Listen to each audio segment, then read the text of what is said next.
Hi Dharma Circle, Swati here, the Embodied Dharma Coach. If you're a sensitive, gifted woman and you want a prosperous business, this class today is for you.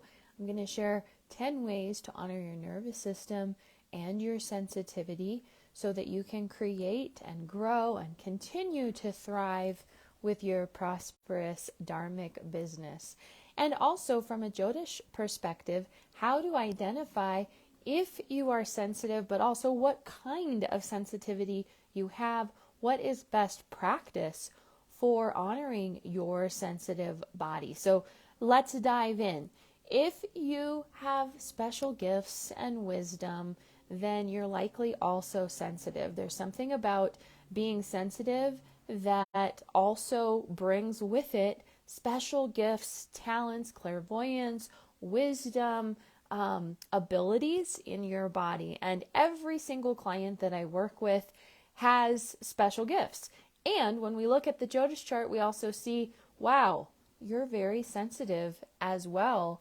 And here are the sensitivity points in your body. This is how the gift is showing up in your body, whether it's physical, mental, emotional, or spiritual, or a combination of the four bodies, how these sensitive points in the body actually express themselves and how that enhances and supports you sharing your unique special gifts and wisdom. So our Jyotish chart is actually a brilliant resource for understanding sensitivity in the body and your unique special gifts and wisdom. So do you have sensitivity? Well, here's how to tell. And just a reminder that traditionally, from a traditional Jyotish perspective, these sensitivity points are actually considered negative things, negative qualities, problems, challenges, and I just don't see it that way. I have plenty of sensitivity points in my chart. Like I said, every client who comes to me has sensitivity in their body, and it's actually what makes us very special, very unique, and in my opinion, very gifted. And so I don't take a traditional Jyotish or a modern Jyotish approach to these sensitivity markers. They're considered negatives. I don't see them that way. I call them sensitivity points. So we want to, first of all, identify where a planet is living in a sign, what its degrees are, and taking into consideration physical, mental, emotional, and spiritual body sensitivity. So physical body sensitivity comes with sun, location of the sun, and emotional body sensitivity comes from the moon. There's also the mental body sensitivity, which comes from Mercury. And then spiritual body sensitivity may come from Jupiter. It could come from any of the location, sun, moon, Mercury, in any of the sensitive points. That creates spiritual sensitivity automatically. Physical body can also be Venus. Venus can represent the vitality of the body. Saturn can represent the physical body, bone, literally the physical structure of the body, and the nervous system. Mars will indicate blood sensitivity, and there's also a physical, very real physical component with Mars. So we have multiple layers, and of course Jyotish is very nuanced. But you want to look for any planet that's debilitated, that's automatic sensitivity. Any planet that's Sandhi, so a Sandhi planet is from 0 to 2 degrees or 28 degrees to 30 degrees. They're They're hanging out in the gap on either side of a house. They're either just coming in or they're just leaving. And Sandhi degrees indicate high levels of sensitivity. Any planet in the 4th house, the 8th house, or the 12th house of your chart, automatic sensitivity, those are also going to be indications of spiritual body sensitivity. So paying attention to those houses, particularly for spiritual sensitivity or spiritual gifts. Any planet conjunct Rahu, Ketu, or Saturn, automatically going to be sensitive and has special needs. So we need to understand that. Any planet in a nakshatra ruled by Rahu, Ketu, or Saturn also indicates sensitivity. We also take into consideration Gandanta. Anything in a Gandanta is going to be sensitive automatically. There are 3 Gandantas in the zodiac. These are junction points that are ruled by Ketu, and they are specific to the passageway from Pisces into Aries, so water into fire, and it's always marked by that junction point between water and fire. It's very delicate. We also have that delicate water-fire junction point from Cancer into Leo, and also Scorpio into Sagittarius. So anything in a Gandanta by degrees and also by nakshatra, so that'd be Ashvini, Magha nakshatra, as well as Mula nakshatra. Those are the Gandantas. Anything there, very sensitive, potentially very spiritual as well. And of course, any retrograde planet automatically brings different sensitivity with it. Remember that sensitivity is your greatest gift. We can use the Jyotish chart to really understand what kind of sensitivity do I have in my body, physical, mental, emotional, or spiritual, or a combination of the 3. This is going to give you a better idea of what are my gifts. How can I protect my gifts? How can I take care of my gifts? How can I honor my sensitivity and my body wisdom in order to take care of myself? Because the number one thing about being a highly sensitive body, no matter if it's physical, mental, emotional, or spiritual, is that you have to take care of your body differently. You likely already know this. You can't do what other people do. You can't eat what other people eat. You can't be in environments that it seems like normal people can have no consequences, but your sensitivity doesn't allow it. This goes for alcohol, drugs, caffeine, even things like nightshades. My body cannot handle any nightshades. If I fudge and have any nightshades, my body lets me know, and I have to get back to my normal anti-inflammation Shakavansya Ayurvedic diet in order to rebalance. So there are things that sensitive bodies just can't do. And in my experience, the more that I honor my sensitivity and honor it as a gift, and the more that I'm willing to make adjustments and changes, the healthier, the happier, the more vibrant I become. And also my gifts enhance and strengthen. And so as a sensitive, gifted body, you have to protect these gifts as literally your legacy and your life. And when you don't protect your gifts, you don't have an offering. If you don't take care of your body and your sensitivity, you won't have anything to offer. And this is where a lot of people actually get very lost and confused on their path. I don't know what my offering is. I don't know what my special gifts are.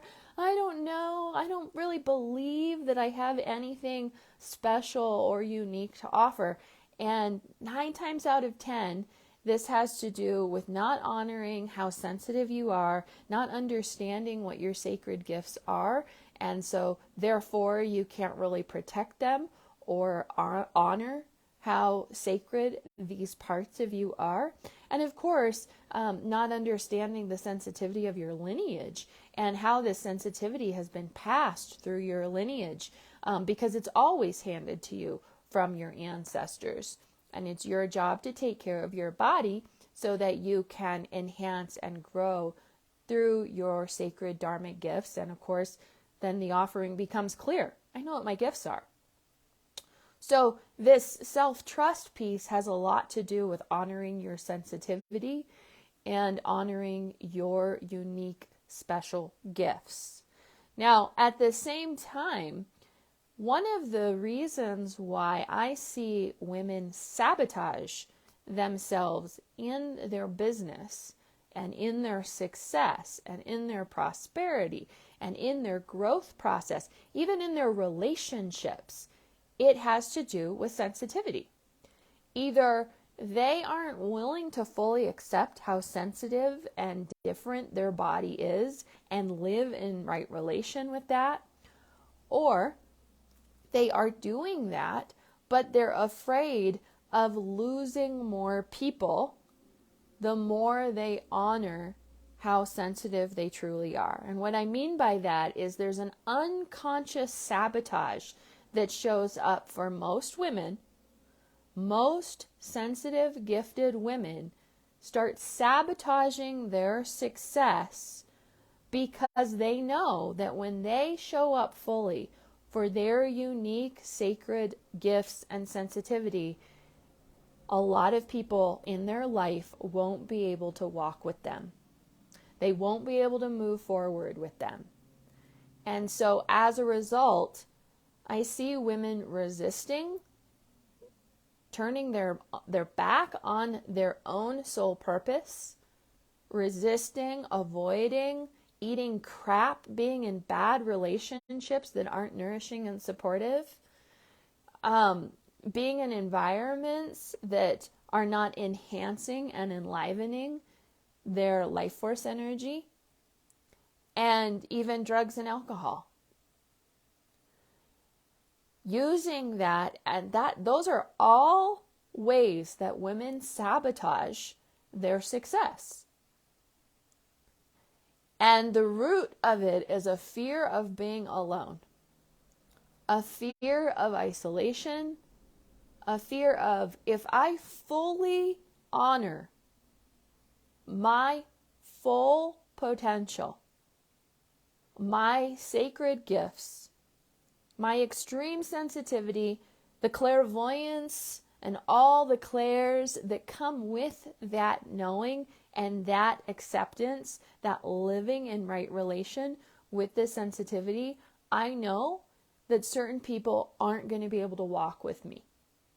And as a result, I see women sabotaging themselves over and over and over again because they're afraid of losing people. They're afraid of who and what they're going to have to let go of in order to move forward. It's not a comfortable process, and there's a lot of grief in this journey of self-love and acceptance and fully showing up for your sensitivity. It may be that your family doesn't understand. It may be that you're the contract worker, and as a result, nobody else in your family understands your sensitivity. Many of you have been fighting against this misunderstanding and this misalignment since day one. For some of you, you might be in partnerships where you're actually in a partnership where your partner does not understand and fully accept and honor and support your sacred gifts, your sensitivity, and the needs of your body.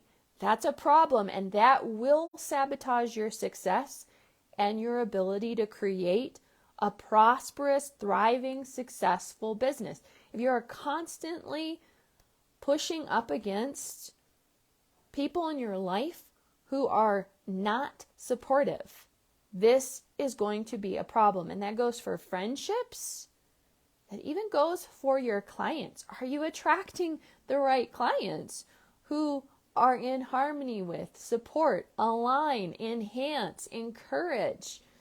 Because if you aren't, you're working against this sensitivity. And it's going to be harder and harder and harder and harder. And this is where we see a lot of dis-ease show up on the path. Now that dis-ease might show up physically. It might be physical dis-ease because you are working so hard to resist and push against your sensitivity and your sacred gifts. Sometimes this is emotional dis-ease.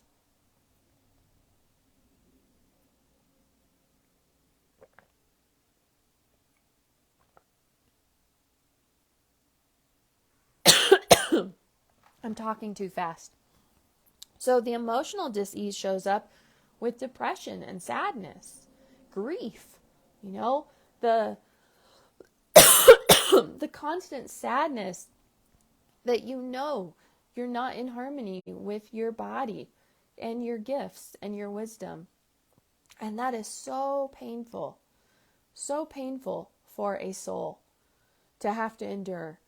And it's the same with mental dis-ease, mental health. How much of mental health issues are literally not honoring the deep sensitivity of the nervous system and the body?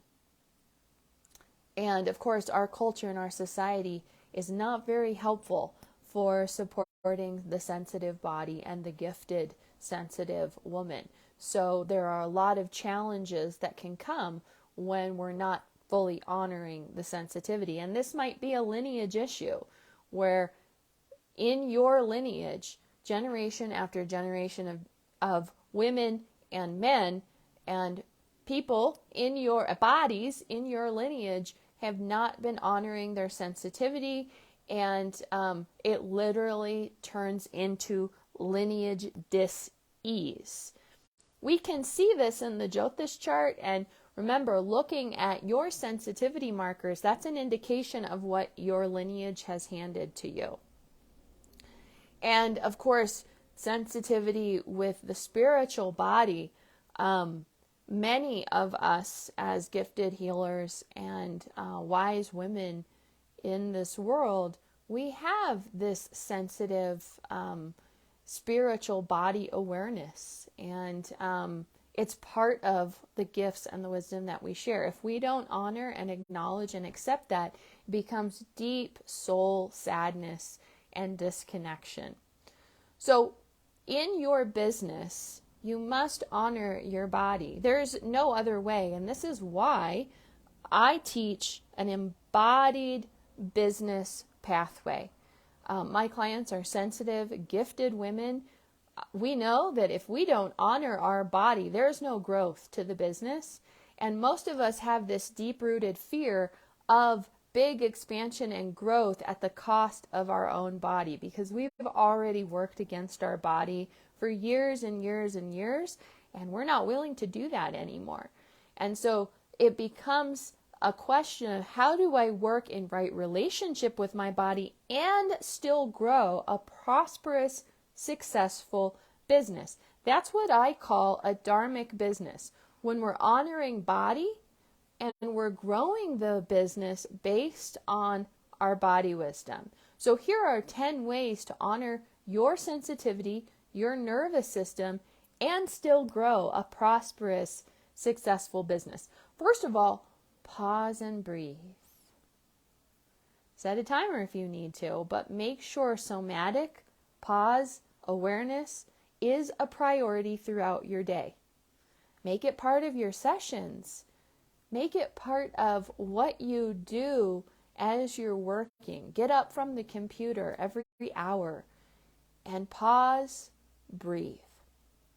Next, make sure you hire a VA. Get support for repetitive tasks that are clogging your to-do list.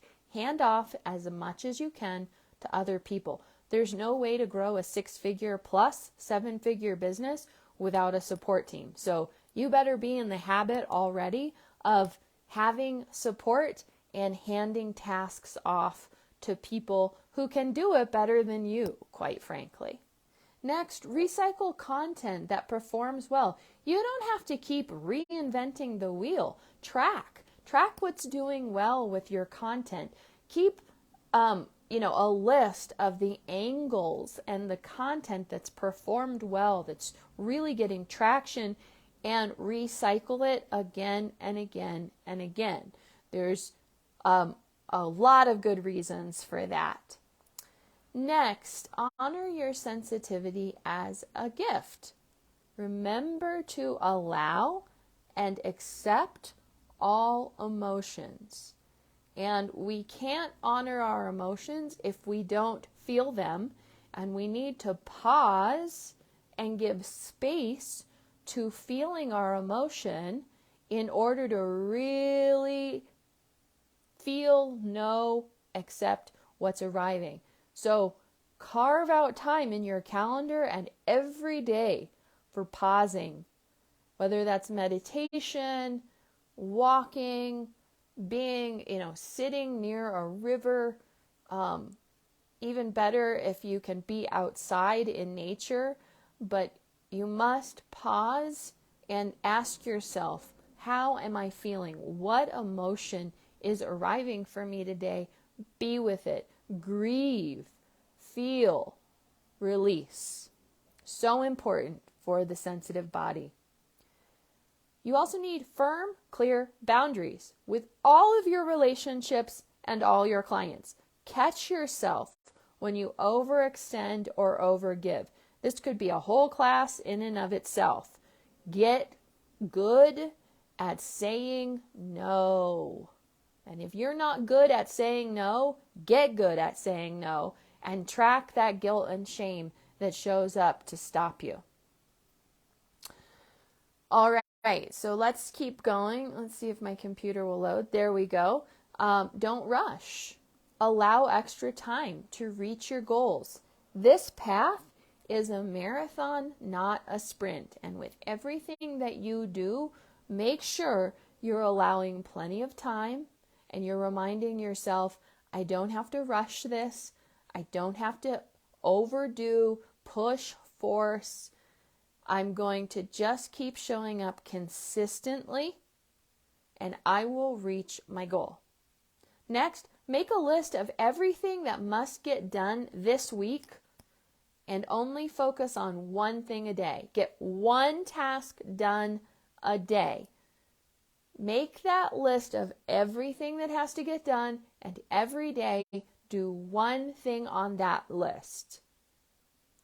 And this brings me to my next point. Do one task at a time and do it well. Do not multitask. Multitasking is the enemy of the sensitive body, and new research is showing that multitasking is detrimental to every body and does not lead to success. So one step at a time, do it well, complete it, and then move on to the next item on your list. And commit to daily solitude. Alone time is non-negotiable. So it's not just pause and breathe. It's not just meditate, but you need alone time. Sensitive bodies don't even know how to feel with other people around. Likely you're taking on other people's emotions, feelings, needs, experiences. You need to be alone, whether it's outside or in a room with the door closed. You need to be able to feel what you feel and start separating what do other people feel versus what do I actually feel in my own body. What's mine, what's not mine. So important. And the last piece for you sensitive, gifted bodies who want a successful, prosperous business, move your body daily, get creative, sweat, and art are essential for your nourishment. When was the last time you created art? Danced, sang, made music, moved your body, danced, and, painted. These are all extremely important for sensitive bodies. It's part of the digestion process. That's why I did my whole undergrad and master's work in body-centered expressive art therapy. So passionate about how the expressive arts and body movement can support healing the sensitive, gifted body. So be sure you are moving your body daily and making art. So these are my tips for sensitive, gifted women who want to grow a prosperous business in harmony with body. If you want to clarify your sacred gifts, really live in right relationship with your path and your purpose, Jyotish is your number one most essential resource for having a clear map, knowing thyself, knowing thy body, and creating a successful path forward that's clear and in right relationship with the light of your soul. My Embodied Jyotish certification course begins in October. I'd love to have you join us. We have 20 spots only available in this course. For those of you on the waitlist, we'll be reaching out to you soon. This Embodied Jyotish certification course is unlike anything else that is available. And our guest teachers are incredible. So we'll be doing so much in this course to enhance your body wisdom and support you with being in right relationship with your body wisdom and your sacred gifts. And if you'd like to know more about this Embodied Jyotish certification course, comment waitlist below. I'll reach out to you and give you all the details. Registration is starting soon. We do begin in October. And I even spoke with Payal this morning, who is our Sanskrit teacher and my co-coach in this process. And she is going to be offering such wonderful, valuable resources as well in this process. So get on the wait list for all the details, and we'll be sharing more in the coming weeks. Comment waitlist below. We'll get you the details, and I'll see you next week for more body-centered Dharma business resources, guidance, and support. Bye.